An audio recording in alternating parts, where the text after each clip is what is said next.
जीव और समष्टियाँ, चौथा भाग। इस वीडियो में हम पढ़ेंगे समष्टि पारस्परिक क्रियाएं और उसके कुछ उदाहरण जैसे कि परभक्षण और स्पर्धा। समष्टि पारस्परिक क्रियाएं एक प्राकृतिक आवास में कई तरह के जाति और उनके समष्टियां उपस्थित होते हैं। इन समष्टियों के बीच पारस्परिक क्रिया होना आवश्यक है। बिना किसी पारस्परिक क्रिया कोई भी जाति जीवित नहीं रह पाएंगी। किसी भी जाति के लिए न्यूनतम आवश्यकता एक और जाति की है जिसको वह भोजन के रूप में ले सकते हैं। पादप जाति भी अकेली जीवित नहीं रह सकती। मृदा के कार्बनिक पदार्थों को तोड़ने के लिए मृदा की सूक्ष्म जीवियों की जरूरत होती है। अंतरजातीय पारस्परिक क्रियाएं दो भिन्न जातियों की समष्टियों की पारस्परिक क्रिया से उत्पन्न होती है। वे क्रियाएं एक जाति के लिए हितकारक, हानिकारक या उदासीन हो सकती है। सारी पारस्परिक क्रियाओं के उदाहरण कुछ इस प्रकार है। प्लस चिन्ह लाभदायक पारस्परिक क्रिया दर्शाता है, माइनस चिन्ह हानिकारक पारस्परिक क्रिया दर्शाता है और शून्य उदासीन पारस्परिक क्रिया दर्शाता है। पारस्परिक क्रिया के कुछ उदाहरण हैं सहोपकारिता, परभक्षण, परजीविता, स्पर्धा और सहभोजता। सबसे पहले हम बात करेंगे परभक्षण के बारे में। परभक्षण में केवल एक जाति को लाभ होता है जो है परभक्षी, और पारस्परिक क्रिया दूसरी जाति या शिकार के लिए हानिकारक होता है। इस क्रिया में परभक्षी शिकार से बड़ा होता है और उसका सेवन करता है। इसका एक उदाहरण है बाघ और हिरण, जिसमें परभक्षी बाघ है और शिकार हिरण। परभक्षण को प्रकृति का एक ऐसा तरीका सोचा जा सकता है जिससे पादपों द्वारा स्थिर की गई ऊर्जा पोषी स्तरों में स्थानांतरित हो जाती है।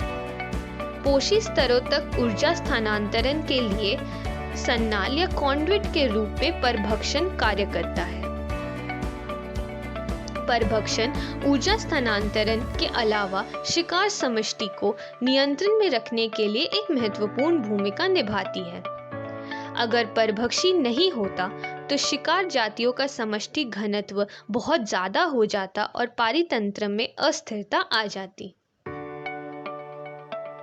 जब किसी भौगोलिक क्षेत्र में कुछ विदेशज जातियां लाई जाती हैं, तो वे आक्रामक हो जाती हैं और तेजी से फैलने लगती है, क्योंकि आक्रांत भूमि में उसके प्राकृतिक परभक्षी नहीं होते। इसका एक उदाहरण है ऑस्ट्रेलिया में लाई गई नागफनी ने तेजी से फैलकर तबाही मचा दी थी। अंत में नागफनी खाने वाले परभक्षी, जो एक प्रकार के शलभ है, को उसको प्राकृतिक आवास ऑस्ट्रेलिया में लाए जाने के बाद ही आक्रामक नागफनी को नियंत्रण किया जा सका था। परभक्षी स्पर्धी शिकार जातियों के बीच स्पर्धी तीव्रता कम करके किसी समुदाय में जातियों की विविधता बनाए रखने में भी सहायता करता है। इसका उदाहरण है अमेरिकी प्रशांत तट की अंतर्ज्वारीय समुदायों में पाइसेस्टर तारामीन एक महत्वपूर्ण परभक्षी है।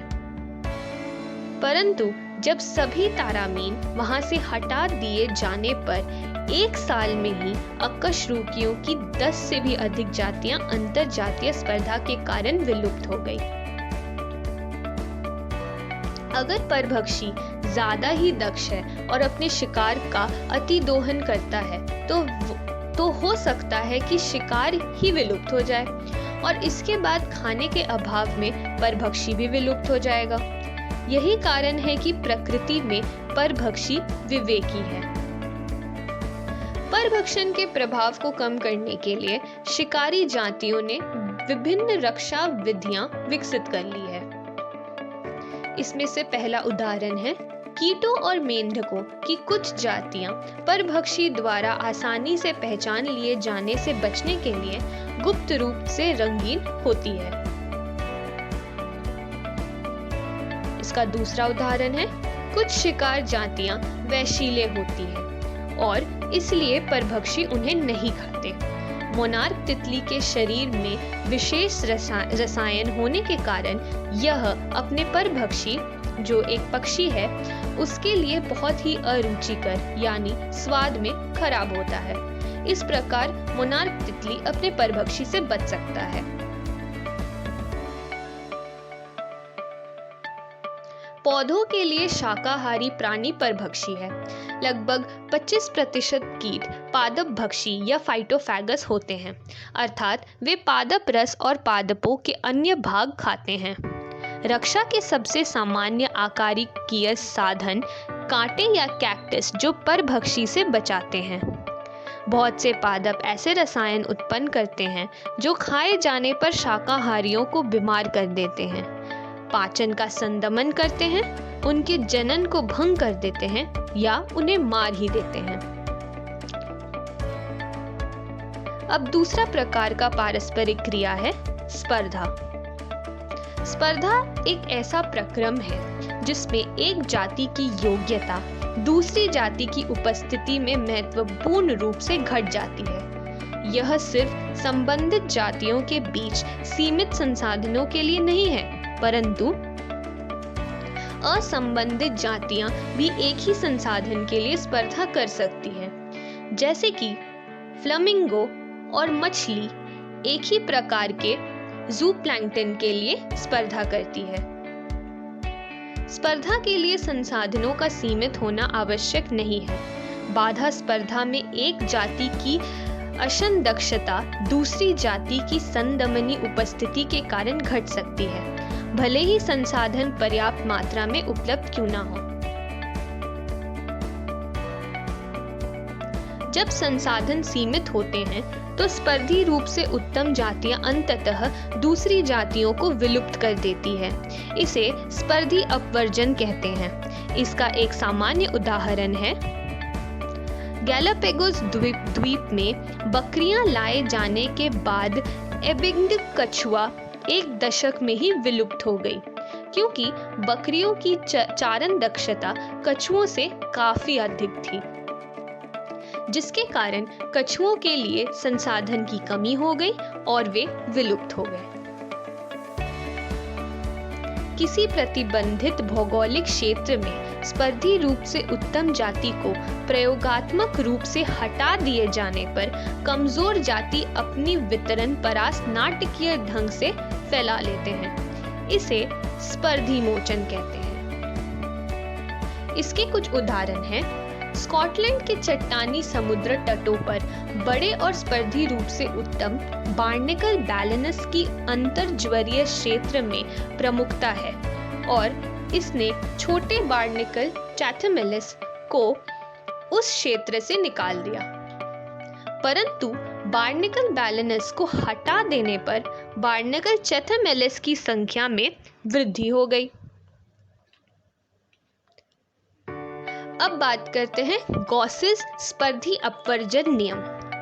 गॉसेस स्पर्धी अपवर्जन नियम यह बतलाता है कि एक ही तरह के संसाधनों के लिए स्पर्धा करने वाली दो निकटतम से संबंधित जातियां अंतकाल तक साथ साथ नहीं रह सकते और स्पर्धी रूप से कमजोर जाति अंततः विलुप्त हो जाते हैं। परंतु वर्तमान अध्ययन से यह पता चलता है कि अंतरजातीय स्पर्धा होने के बावजूद कमजोर जाति को बहिष्कार करने के बदले सह अस्तित्व को ज्यादा बढ़ावा देती है। इसे संसाधन विभाजन भी कहते हैं। दो जातियां भिन्न चारण और भिन्न समय चुनकर स्पर्धा से बच सकते हैं। तो इस वीडियो में हमने क्या क्या सीखा? समष्टियों के बीच परभक्षण और स्पर्धा। अगली वीडियो में हम पढ़ेंगे परजीविता, सहभोजता और सहोपकारिता। धन्यवाद।